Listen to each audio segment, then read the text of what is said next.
In the annals of human history, the concept of a necromancer emerged, shrouded in mysticism and fascination. Its origins were as diverse as the cultures that spawned them, and over time, the archetype of a necromancer evolved in a myriad of ways. In the cradle of civilization, ancient Mesopotamia and Egypt, the earliest whispers of necromancy found voice. Here, rituals aimed at communicating with the deceased were documented, driven by a quest for insights and assistance from the spirit world. As history flowed through the corridors of time, the concept of necromancy wove itself into the fabric of classical antiquity. In Greece and Rome, it became the stuff of myth and literature. The necromantian or oracle of the dead was a popular notion, where individuals sought guidance from departed souls through rituals and seances. Mythical figures like the sorceress Medea exemplified the essence of the necromancer. The Middle Ages saw a stark transformation in the perception of necromancy. It became entwined with Christian theology, condemned as black magic and heresy. The Church viewed attempts to commune with the dead as a challenge to its religious authority. It was during this period that grimoires like the Ars Goetia and the Lesser Key of Solomon emerged, containing instructions for summoning demons and spirits. With the dawn of the Renaissance, a revival of mysticism and the occult breathed new life into necromancy. Figures like John Dee, a mathematician and astrologer, claimed to communicate with angels and spirits. The lines between esoteric practices, alchemy, and necromancy blurred, creating a tapestry of knowledge and forbidden arts. The 19th and 20th centuries ushered in the Victorian era, a time of fascination with spiritualism, seances, and mediums professing to communicate with the departed. In parlors and drawing rooms, seances became social events, teetering on the edge of genuine belief and charlatanism. In the modern era, the concept of the necromancer has permeated literature, film, and popular culture. Fictional necromancers have left indelible marks, each with unique abilities and motivations. Gandalf, a wizard of the Lord of the Rings, possesses the power of resurrection, reflecting elements of necromancy. Kel'Thuzad from the Warcraft series epitomizes the evil necromancer archetype, raising undead armies in the pursuit of power. In Margaret Weiss and Tracy Hickman's Dragonlance series, Raistlin Majir grapples with complex motivations, exploring the morality of dark magic. Nico D'Angelo from Rick Riordan's Percy Jackson and the Olympian series offers a fresh perspective, using necromantic abilities to rescue loved ones from the underworld. Kelly Armstrong's Women of the Otherworld series delves into the world of necromancy, highlighting the balance between life and death and the consequences of meddling with the spirit realm. Role-playing games like Dungeons & Dragons and World of Warcraft have popularized necromancy as a character class, offering players the chance to raise the dead and wield dark powers. The pages of H.P. Lovecraft's The Case of Charles Dexter Ward delve into the forbidden knowledge of necromancy, emphasizing the dangers of tampering with ancient secrets. These fictional necromancers have contributed to a rich tapestry of storytelling, where themes of morality, power, and the consequences of manipulating life and death come to life. But necromancy isn't confined to the realm of fiction. It has left its mark on the annals of history as well. Figures like John Dee, a brilliant mathematician and astrologer, dabbled in the occult and claimed to communicate with angels and spirits. However, society's response was one of skepticism and suspicion, even though he escaped severe consequences thanks to his royal connections. Urbain Grandier, a French Catholic priest, faced accusations of witchcraft and necromancy in the 17th century. His involvement in a scandal that included the possession of nuns led to a trial, torture, and eventual execution by burning at the stake, illustrating the fervor of witch hunts during the period. Gilles de Rais, a French nobleman and military captain, was accused of necromancy and horrific crimes like child murder in the 15th century. Despite the possibly exaggerated accusations, he was arrested, tried, and executed. His case serves as a stark reminder of the witch trials and social upheaval of the time. The accusations against historical figures like Simon Magus in the 1st century AD and Giovanni Pico della Mirandola in the Renaissance reflect the complexities of their eras, where challenges to religious and societal norms often led to accusations of necromancy and heresy. In the grand tapestry of human history, necromancy has been painted in shades of belief, fear, fascination, and condemnation. It has morphed from an ancient quest for wisdom to a symbol of darkness and the unknown.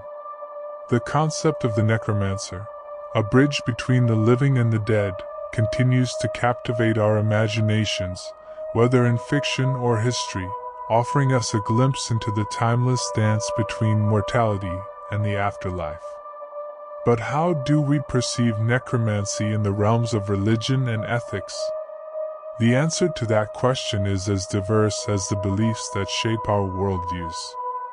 In the realm of religion, particularly within Christianity, necromancy is viewed with stern disapproval. The Bible's Deuteronomy 18 verses 10 to 12 explicitly condemns practices related to necromancy and communication with the dead. Such actions are seen as a challenge to religious authority, a violation of divine commandments, and a pathway to the occult. Necromancy becomes a sin, often associated with witchcraft and heresy. Islam shares a similar perspective, deeming necromancy a grave sin. Muslims are taught to rely solely on Allah, God, for guidance and to avoid seeking knowledge or power through occult practices. Engaging in necromancy is considered an act of disbelief and an ethical transgression. However, other religions, especially those rooted in pagan or indigenous belief systems, may incorporate communication with ancestors or spirits as sacred practices. Here, necromancy isn't seen as unethical but rather as a way to seek guidance, honor ancestors, and maintain a spiritual connection with the past. These religious perspectives intertwine with ethical dilemmas that haunt the concept of necromancy. One of the core ethical dilemmas is the question of whether necromancy shows proper respect for the deceased. Is it a violation of their rest or peace? Does it potentially cause distress or harm to their souls? The ethical quagmire emerges when we contemplate the manipulation of spirits, or the dead without their consent. Is it morally justifiable to control or command the spirits of the deceased for one's own purposes, infringing on their autonomy and potentially causing harm? Many necromantic practices involve the quest for forbidden or occult knowledge. The ethical dilemma centers on whether the pursuit of knowledge justifies potential consequences, such as opening oneself to dark or malevolent forces. When necromancy is rooted in specific cultural traditions, a dilemma arises about cultural sensitivity and appropriation. Outsiders practicing necromancy within a cultural context they do not fully understand can be viewed as disrespectful and ethically problematic. Some stories and ethical dilemmas delve into the moral ambiguity of necromancy. Using necromantic powers to resurrect a loved one may be driven by noble intentions, but it can lead to unintended consequences and moral quandaries. However, contemporary interpretations of necromancy extend beyond fiction and gaming. In the modern age, diverse beliefs and practices associated with necromancy persist, influenced by culture, spirituality, and the occult. Within the New Age and occult communities, individuals adopt beliefs and practices related to necromancy, often using methods like meditation and spirit communication to connect with the deceased or gain insights from the spirit world. These practices are typically viewed as spiritual or therapeutic. Spiritual mediums and psychics in various cultures claim to communicate with spirits of the deceased during seances or readings. These practices involve attempts to contact the dead and offer messages or guidance from the other side. In some indigenous and cultural traditions, practices venerate ancestors and spirits of the deceased. These rituals aim to honor and connect with ancestors for guidance and protection, reflecting a different perspective on the interaction between the living and the dead. In the world of gaming and subcultures, communities embrace the fictional aspects of necromancy found in RPGs and fantasy literature. While not real-world necromancy, this reflects an interest in the concept as a form of creative expression. Contemporary practitioners of the occult, such as modern witches and magicians, incorporate elements of necromancy into their rituals and spellwork.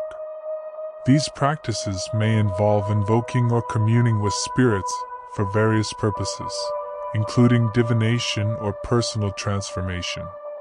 In some regions, folklore and urban legends persist about individuals or groups claiming to practice necromancy, involving secretive rituals, grave robbing, and attempts to harness the power of the dead. However, verifiable instances of such practices are rare and often debunked as hoaxes or misunderstandings. As we conclude our journey through the realms of necromancy, we recognize its enduring presence in human history, belief systems, and creative expressions. Whether as an ancient mystical practice, a gameplay mechanic in RPGs, or a subject of contemporary beliefs, necromancy continues to captivate our imagination and challenge our understanding of life, death, and the supernatural.